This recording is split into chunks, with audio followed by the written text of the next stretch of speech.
Welcome back to American Psyop, a podcast mini-series in 9 parts. I'm Emily Bix, continuing my conversation with Wesley Clark Jr. and our attempt to figure out what happened to him. So, last episode we talked about how you being a political pundit led you to activism in 2016. As you start getting involved in climate change projects in Standing Rock, you seem to be swarmed by what you later learn are members of a cult. Now, I've joined a lot of things that have cult properties in my life. I was a lapsed Catholic. I pledged a fraternity in college. I joined the Army. I had a girlfriend who got me to attend Landmark Forum once for 48 hours. They offer an initial 48-hour class. What class goes on for 48 hours? Well, a mind control class. Different ways to kind of reprogram yourself. For some people, they're looking for therapy. For some people, they're looking for religion. And of course, different ideas, companies, and groups come together to make the money off these problems. While previous episodes have spanned several years, this week we're going to focus almost exclusively on a 3-week period between Donald Trump being elected president on November 8th to November 30th, the day you left for Standing Rock. As I understand it, during this period, you underwent a severe mental transformation, which you believe was part of an operation being run against you. We've started each episode about how you are susceptible through your naivete and through your association with power and through different industries. But there's another aspect of vulnerability I want to talk about. So in figuring out someone's pressure points for influence or recruitment, intelligence officers will often use the acronym MICE, standing for money, ideology, compromise, i.e. blackmail, and ego. Which of those lanes of persuasion do you think you are personally susceptible to? Most of my adult life was very hand-to-mouth money, although I would never take money to do something bad. So maybe that one's not so perfect. Ideology, yeah, I believe there should be greater equality. I believe there should be more justice. I believe we should do something about the environment. So yeah, I'd probably be susceptible to ideology. Compromise, I'm not into anything really weird, and I don't care if someone has pictures of me naked. So compromise probably wouldn't be that useful. And ego? Ego? Yeah, of course. I'm a writer. Now, when we left off, Trump had just been elected.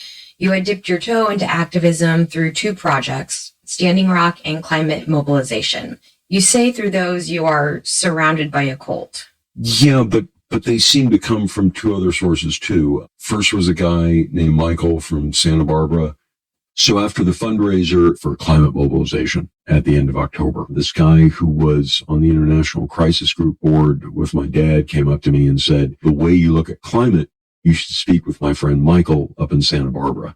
His story is trust fund baby, but big funder of all kinds of regenerative and renewable technologies, super plugged in with the whole money tech millennial world. His wife had been a member of the Mossad, Israel's intelligence service. Okay. And I went up to Santa Barbara. I meet him, I talk to him. We're both like, holy shit, the world's going to die. Our kids are going to die from this. Let's do something. Once Trump had won the election, I'm like, now you had somebody who was going to destroy the environment, not just not do anything. Michael up in Santa Barbara is like, we have to do an emergency meeting. So we're like, okay, let's set that for the end of November in Santa Barbara, 3 weeks from now.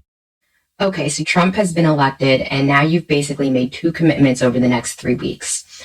The first is to drive up to Santa Barbara to do a climate change event with a guy you met through the first activist organization you worked with, and Standing Rock, which you are leading a group of veterans to. Both of these events are happening at the end of November. And at the same time, I was trying to get a medical marijuana business off the ground with a friend of mine who I had gotten back in touch with, super green thumb into all these health foods. And we mentioned in episode 1 that on 2 occasions, because we could not find corroborating evidence for Wes's claim, the lawyers asked us to augment a name. The first was Wes's Australian friend who went to the underage sex party in Macau. The second is this guy who Wes wanted to start a marijuana growing business with. Going forward, we will refer to him as the weed guy. So I'd recently gotten back in touch with the weed guy. I met the weed guy through the Australian trust fund baby. The other guy, the lawyers asked us not to name. Like way back in the 90s, the Australian Trust Fund baby. He was all like Buddhism, but like the kind of selfish, new agey California Buddhism. And I always just wrote it off as, he's just trying to get girls into bed. And around that time is when he started hanging out with the weed guy. So I remember in 2004, when he visited me, he was telling me that there were quite literally lizard people running the world. The Australian said that. Yeah. I mean, it comes off David Icke, who was a famous British football coach and then became a big conspiracy theorist on the radio. Do you still think the royal family were shape-shifting lizards? Yes, I do. You do? Yes. And you also want us to believe 9/11's a conspiracy? Yes. Did you know that James Martinez, the guy who brought you into Standing Rock, and David Icke worked together? Oh, did they really? I'm going to take the lead position for the main show. I don't consider myself the leader. I'm just one of the trigger men. But what I want to begin with right now is this message from my good friend David Icke. Hello and welcome to the People's Voice. For anyone that wants to communicate suppressed, oppressed information, well, this is their dream come true.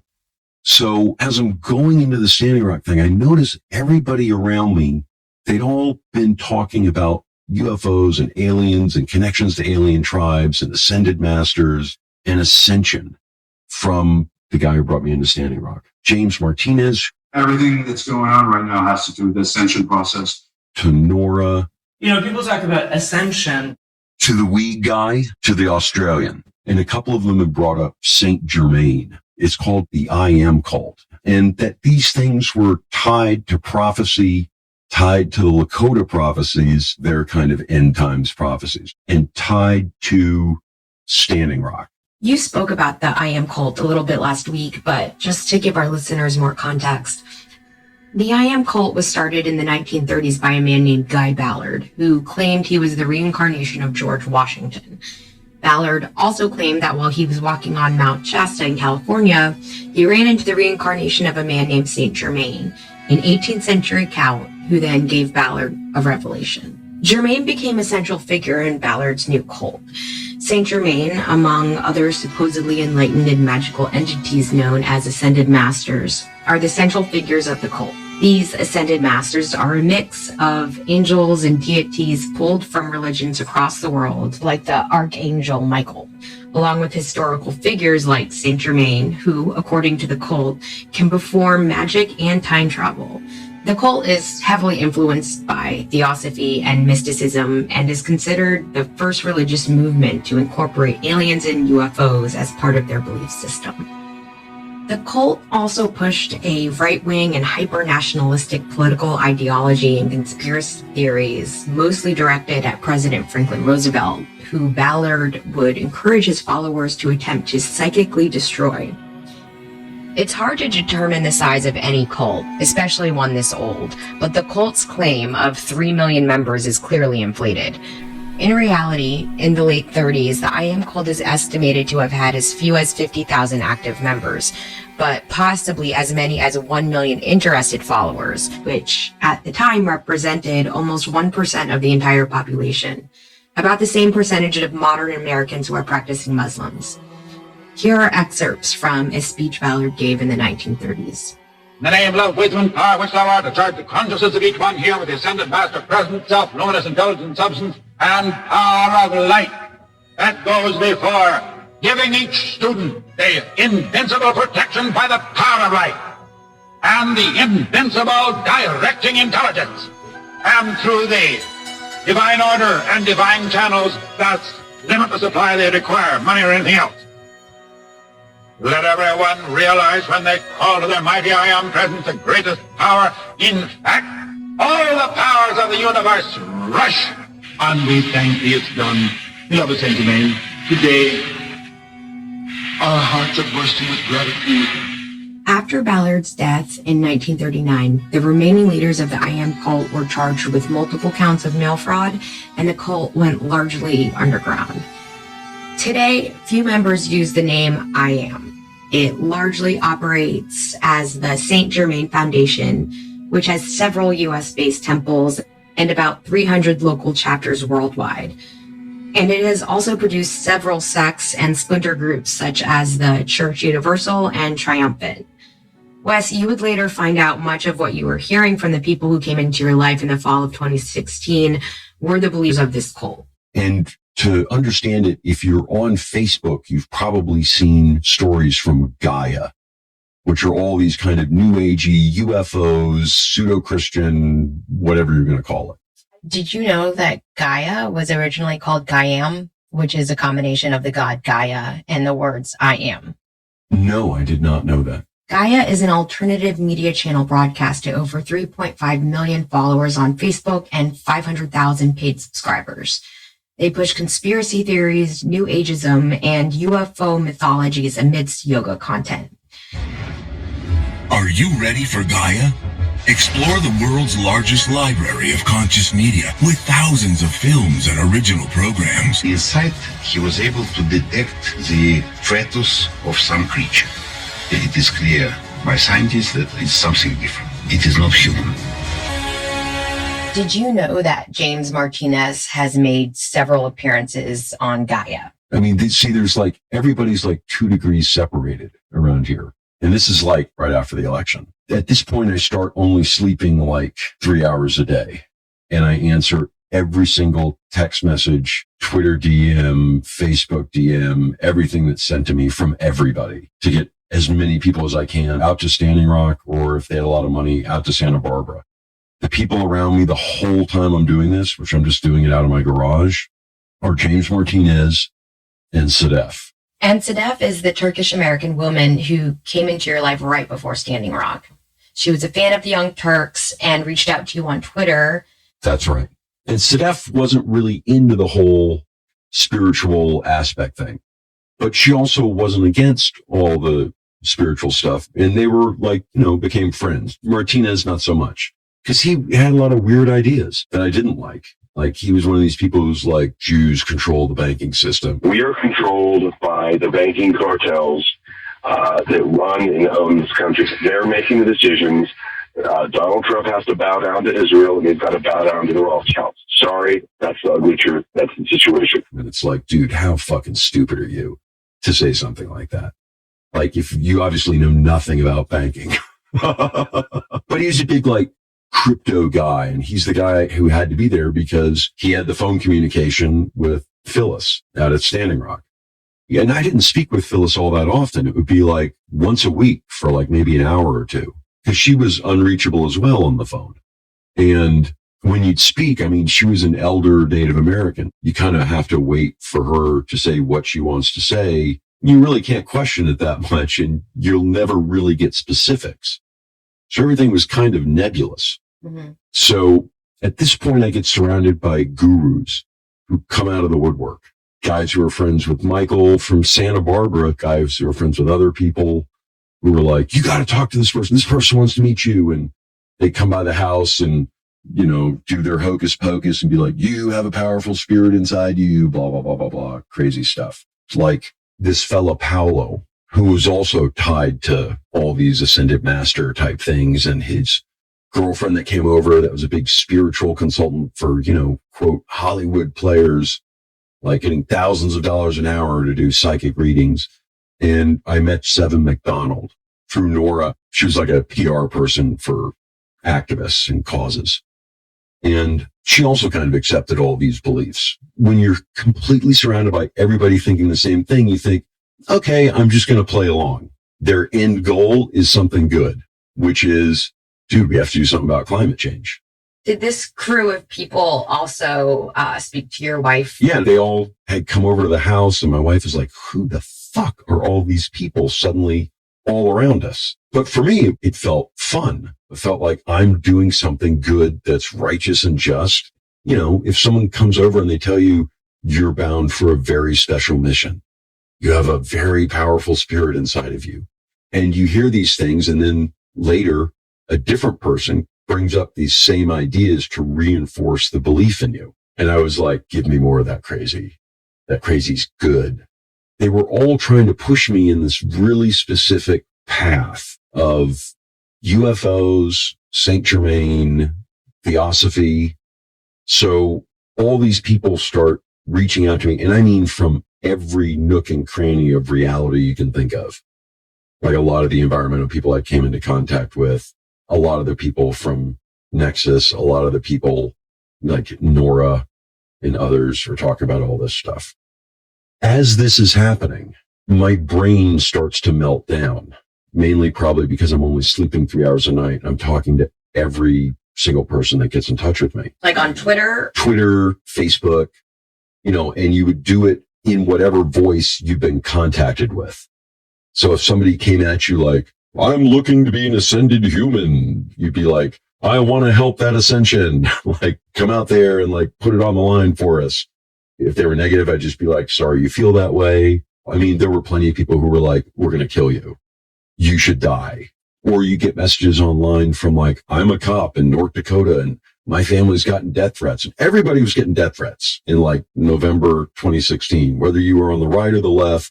I was like, wow. And I'm going into like this horrible situation where I can die or lose my freedom for the rest of my life. And I was like, holy shit, I don't have a gun and anybody could find where I live. And I'm like, I need a gun. I'm like, my neighbor up the street, I know he's got a gun because he's talked about it before. So I walk up to his house, and here's where stuff got super weird for me. I started to get a weird sensation. Have you ever felt the shivers? yeah, like the chills. Yeah. But this was like the reverse of the shivers, but directly in the center of my chest, like in my heart. I walk up to my neighbor's house and I feel like it's a voice inside me go, and Wait, I was you like, had a voice in your head saying like that. literally felt like a voice in my head. Ask him about Jesus instead. And I did. And then he was a pastor. So then I'm like, boom, my brain is on fire. I'm like, oh, I'm working for God now. And I wrote out the operations order and got the thing off. And then like my heart would literally vibrate and an idea would pop into my head. And then I would start doing things, whether it was who I needed to call, who I needed to email, words I needed to write in an email, everything. Was it a scary feeling or No, it was great. exciting? I was like, the Holy Spirit is piloting me. And you felt that instead of, ooh, am I having heart problems? Yeah, absolutely. As I was doing all this, I reread the Bible, start to finish, like going through it like a machine, because that's what I felt I was. I felt like I was a machine. I felt like I was this thing that had been asleep my whole life. And then suddenly you wake up and you're on a mission. And the mission was I had to go to Standing Rock and I had to get people there because something was going to happen. That was it. I didn't know what the outcome would be. I just know I was born for this purpose. And you're surrounded by people that are And telling I'm surrounded you by people that are you were telling born me for that this. 100%. Were you already not sleeping at this point? I think it probably had been like several days of not sleeping by this point. I got in touch with this friend of mine in Arkansas who had been to divinity school and was an aspiring preacher, but at the same time held a day job. And I was like, I better talk to him about this because he knows all this stuff. So I call him up and he sends me a text back and he's like, dude, I'm in a deer blind. I can't speak, but we can text. A deer blind? He's like hunting deer. And I tell him what I'm thinking. He goes, that's totally crazy. And I'm like, and you're about to get a deer. Like, I'm just feeling it. Like you're about to get it. And he sends me a picture like a minute later and he just got a deer. And I'm like, that's it. I'm psychic. Boom. And from that moment forward, I was like, I'm on a mission from God. Not really a reasonable outcome from what happened to think. Obviously, I'm a prophet of God. I knew that guy was going to get a deer. While he was hunting a deer. While he was hunting. Yes, But obviously. he did it in the were. 5 minutes that I'd, not like later in the day, but right then. And that continued throughout the escalation of the organizations and everything else we were trying to put together in November. So I had literally a buzz in my heart and I would feel like I was downloading information. And I start to get like crazy ideas. Like I grew up Christian and I'm a writer and my name, in fact, also means writer. So I'm like, what significance does that have spiritually? Because also everyone around me is suddenly talking about spirituality in a way that I'm not used to people around me talking about spirituality.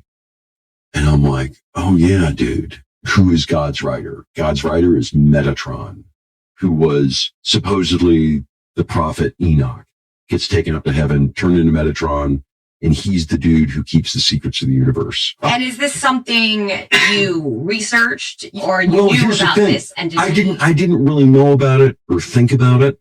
It's just something that I felt came to me. But also when I looked back on it, it's also the kind of stuff that Nora and James and other people were talking about around me and with me. Stuff you blow off as just shooting the shit mumbo jumbo to realizing you're internalizing things that are said to you. What did you think when you found out the story in your head of Metatron wasn't a big part of the Jewish or Christian traditions, but was a major part of the I Am cult? I didn't learn that till recently, like really recently.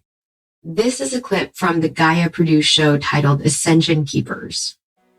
Others trace the Essenes' origins to Enoch, the incredible pre-flood sage, the first human translated to heaven. During his ascension, the archangel Michael anointed Enoch's body with an oil that dissolved his body into rainbow-colored light. So around that time, I'd become obsessed with the number 27.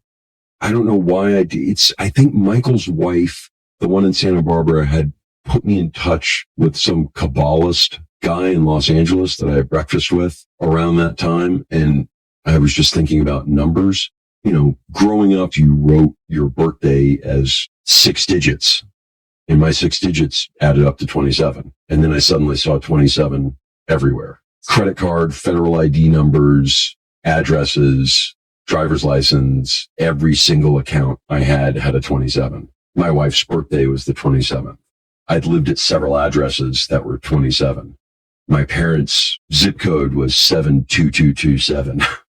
I was going up to Standing Rock on a Lakota reservation, but when I've been in the Army, I've been in 2-7 Cavalry, which was Custer's old unit that got wiped out by the Lakota up there. So I was obsessed with it. So you didn't know what the number meant. Well, here's the It was thing. important. Metatron held like, some cube. Like Metatron was like Metatron's cube, some big, important, prophetical thing. And 27's a cube of 3. So I was like, that's it. That must make sense. Because once you're triggered into thinking numbers have meaning, you're automatically going to connect the meaning to everything. Sure. So I'm like, that's it. I'm here. I'm going to be one of the last 2 witnesses before Christ comes. Like, I'm going to die. There's nothing I can do to avoid it.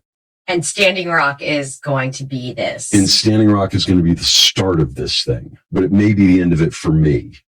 That feeling where I thought I was Enoch, it was the greatest feeling in the world. It was like being the person you always thought you could possibly be. Is there anything comparable? Nothing, no drug, nothing.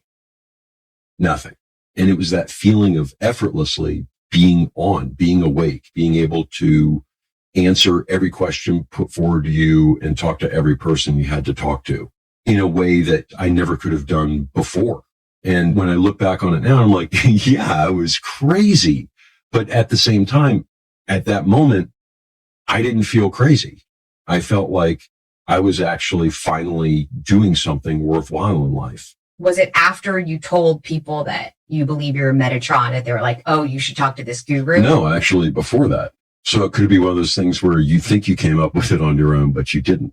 In this clip, Nora Maccabee shows paintings she made to her friend and patron, Robert David Steele, a former CIA officer who was an early pusher of QAnon content.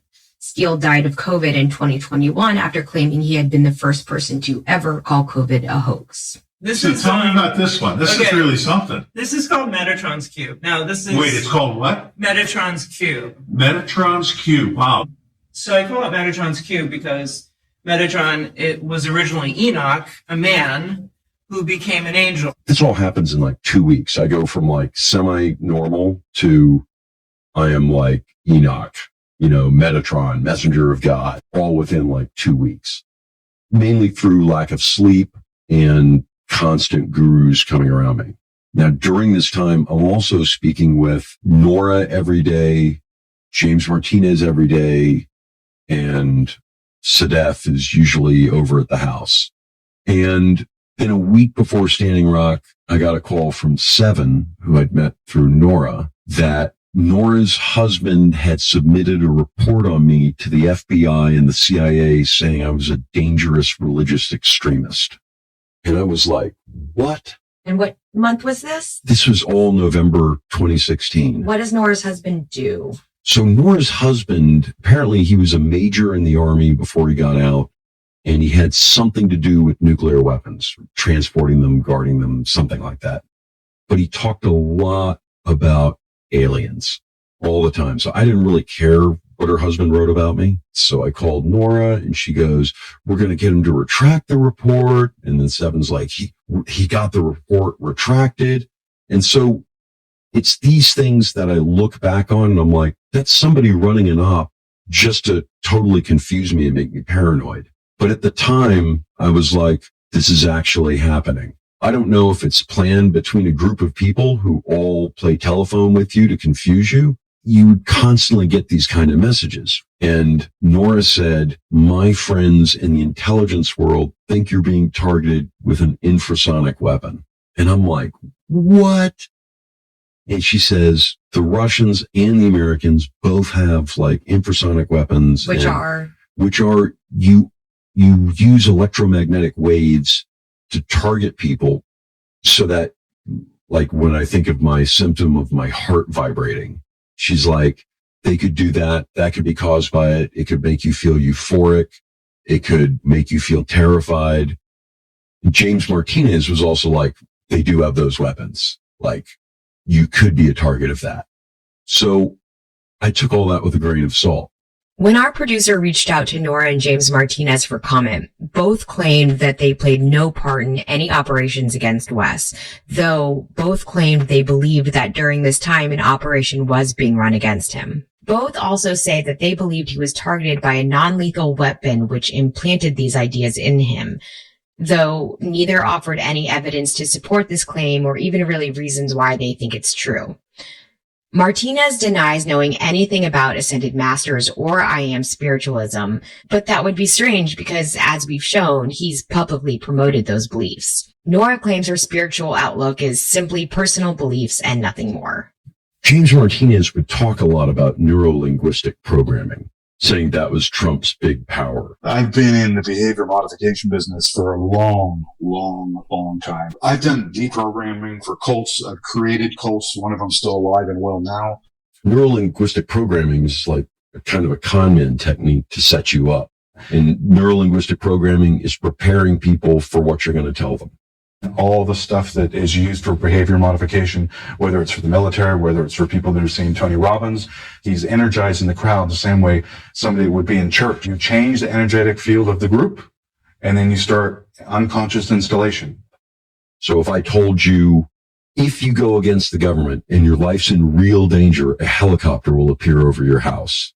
Well, I could go out and pay somebody to fly a helicopter over your house for $500 to get you to be suddenly paranoid that you've somehow crossed the line because I neurolinguistically programmed you to expect that outcome. And a whole lot of cult stuff and things like that all work through neurolinguistic programming.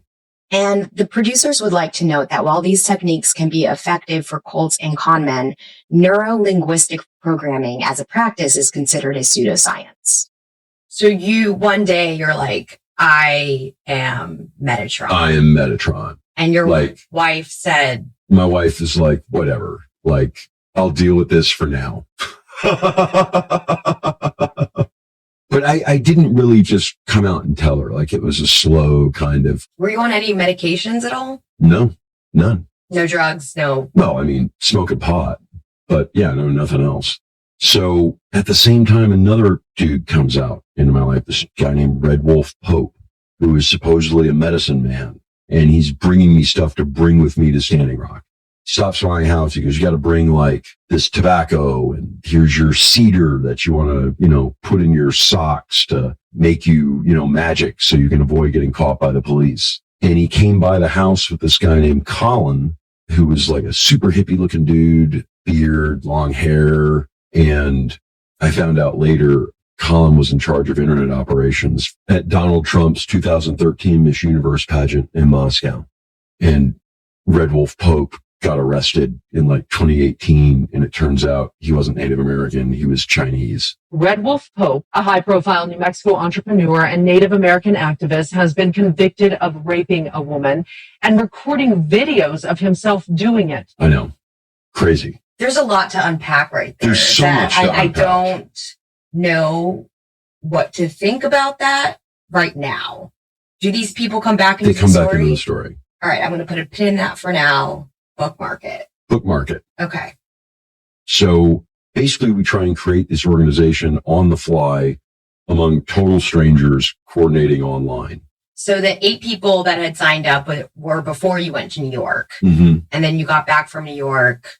And then we still only had like 12 or 13. And then we put the operations order out. And then like a couple days later, this reporter from Task and Purpose called me about it.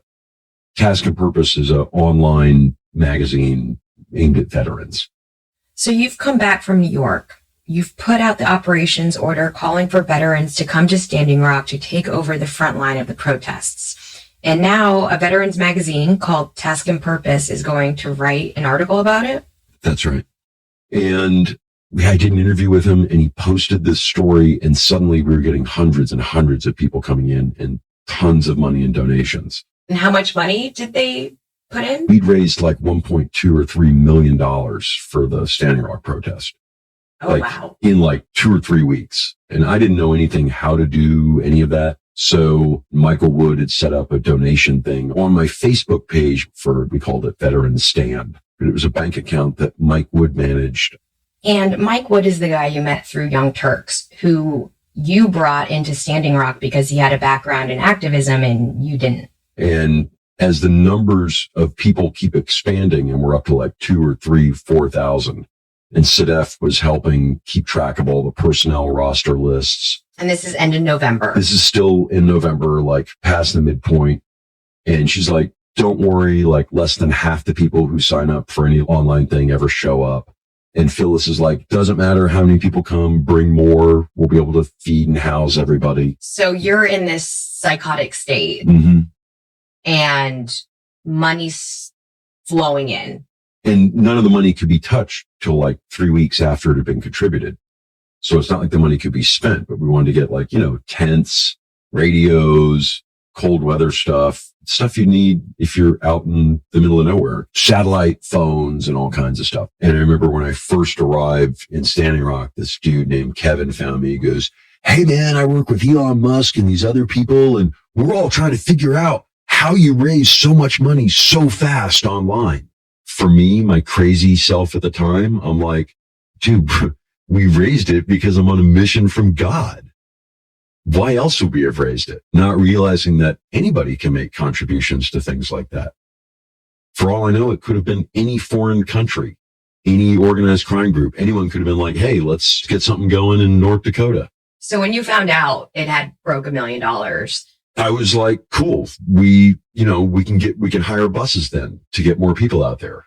We can buy more tents to get more people out there. We can get more radios. We can get more things that they're going to need out there. And then I figured whatever we didn't use, you just donate straight to the tribe, because the tribe's the one that's getting affected by all this. It was like simultaneously working on several different tracks in your head all at once. Despite the total lunacy and craziness, there was still this part's like, I have to make these 20 phone calls. I have to send these 15 emails. So once we get to like 1,500 people, I'm like, we need to call ourselves a regiment.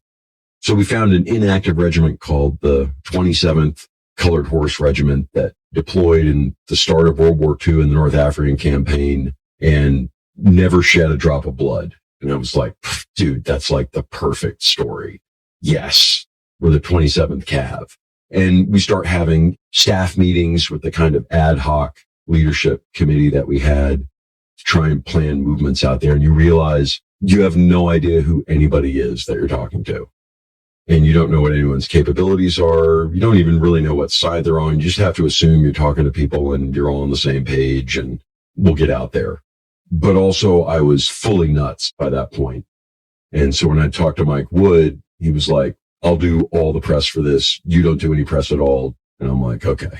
Here's a clip from an interview with Mike Wood. This is a logistical Nightmare. Nightmare. That you would just say it. How are you gaming it out if it turns ugly? There's been an order from the governor to disperse, right? I mean, essentially. And if they choose to enforce that, what is that going to look like? That's going to look like it did in the 60s. It's going to look like us sitting there peacefully, taking as much damage as we possibly can and standing in the front. By this point, I realized all of our communications were being monitored somehow. Why? Well, let me give you an example. The pipeline is like full of oil. So it's not like you can run and like, oh, let's attack the pipeline. Then you have a major oil spill. All you can do is just keep standing there.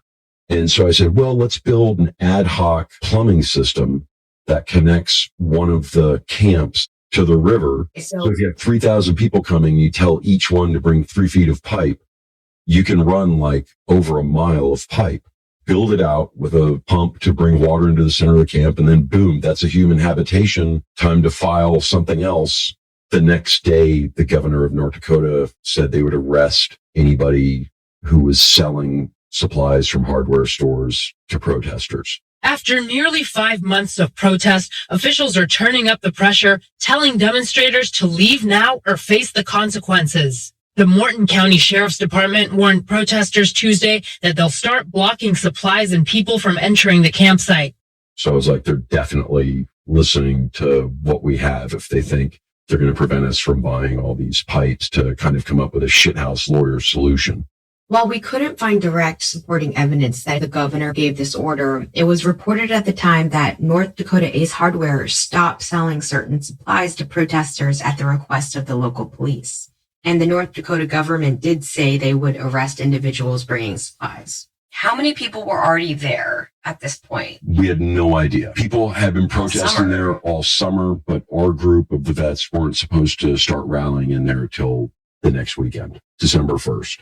And somebody came out early that Mike Wood put me in charge with. He said, here's this guy, Travis. He's like descended from Buffalo Bill, and he feels that historical pull on it. And he's going to operate as like the XO for our group till everybody rallies in there. I'm like, okay. What's an XO? An XO is an executive officer who is the person right below the commander as an officer. And Mike Wood's not coming out early either. Because he's doing all the press. He's doing all the press. Oh, and my dad fired me. So I worked with my dad on a bunch of projects. And before I went out, he fired me. He's like, you can't go. You're not in any shape to go. They had me go get an MRI done. Is this after you told him you were Metatron? Yeah, and the MRI said, good to go. Nothing structurally wrong with you. And what was your wife thinking? My wife is like, he's in a high stress situation right now. He'll settle down later. But on Saturday before Standing Rock, she had a barbecue at my house. And my parents were there because they were afraid I was crazy and I had custody of the kids. So we're going to have a barbecue. Everybody's going to come over at 2. At about 12:30, I'm like, where are the kids? They got to take a shower. They got to clean up. My boys at this point are 11 and 13. And the older son came back and I'm like, where's your brother? She goes, oh, and they play in this field out near the house. And I've never seen where they actually played. I know they played in this area we called the Bluffs, but I didn't know what part of the Bluffs. And I said, where?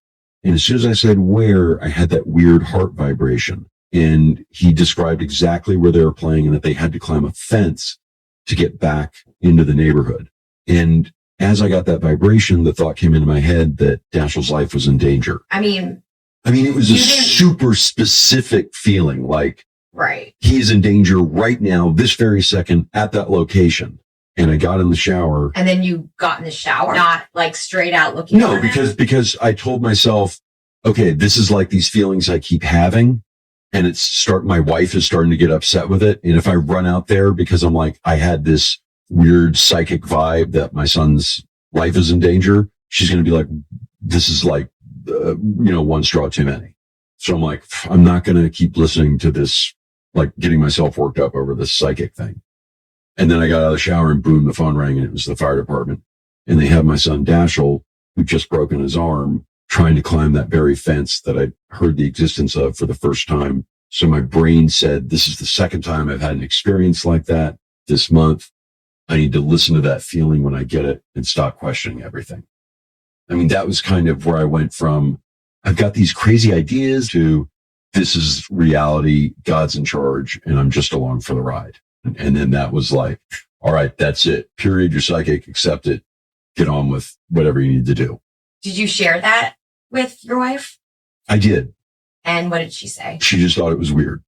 That was it. Not a sign, not anything, just weird, coincidental, whatever. That parent instinct. Parent instinct.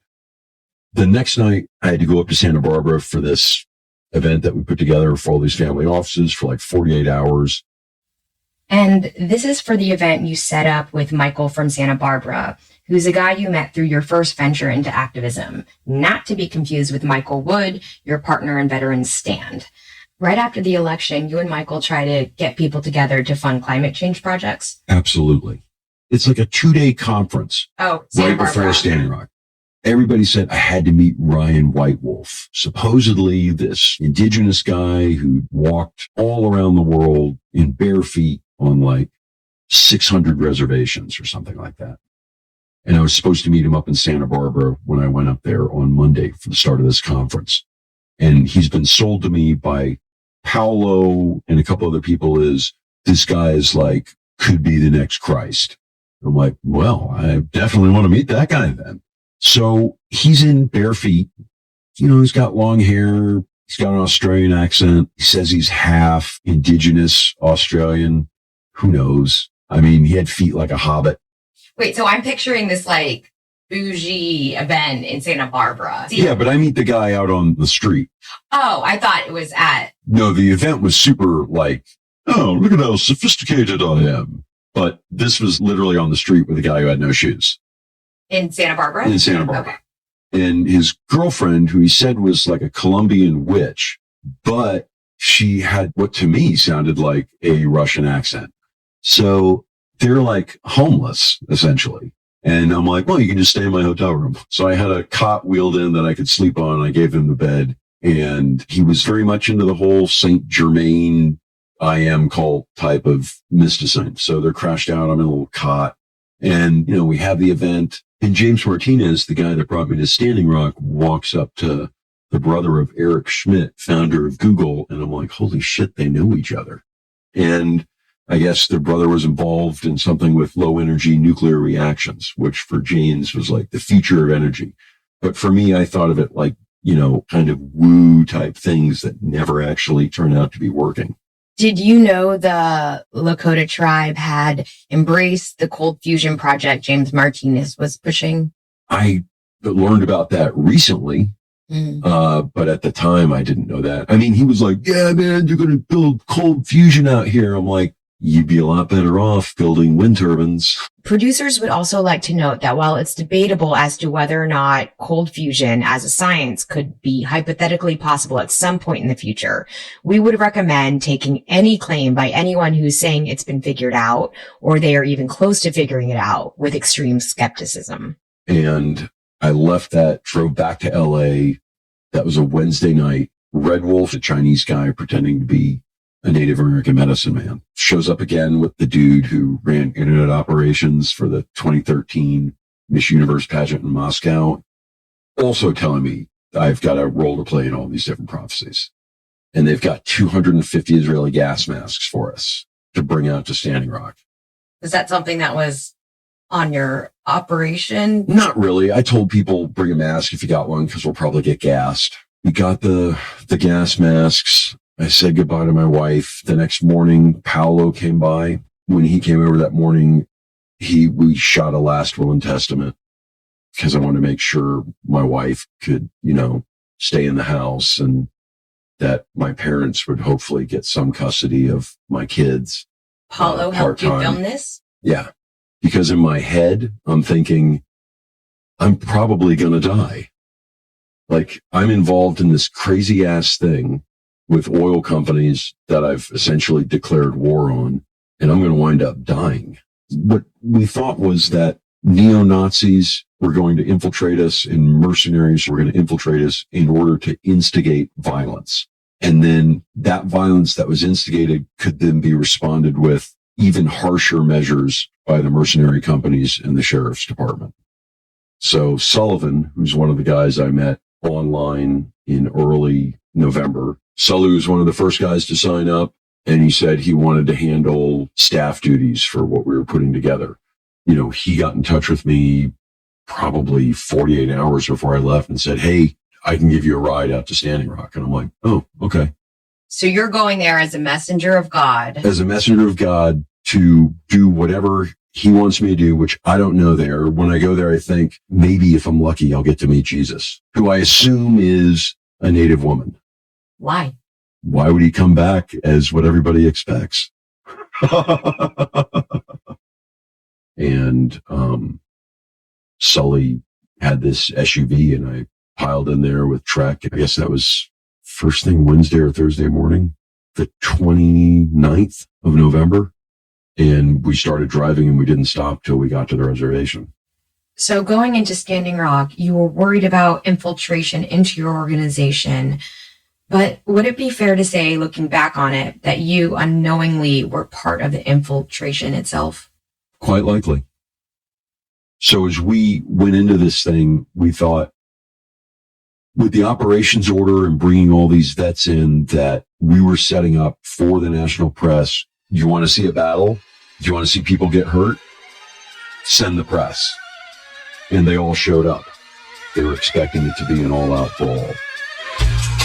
So next week, we'll start with you arriving at Standing Rock. Thank you for listening. We'll be back next week with more American Psyop. American Psyop is a Bunker Crew media production in collaboration with Midas Touch. It was edited and directed by Jack Bryan. Our producers are Stacey Scher, Marley Clements, and Jack Bryan. Executive producers are Ben Meisalas and Grant D. Simone. Sound design by Joy Ellett. I'm your co-host, Emily Bix. Please join us again next time.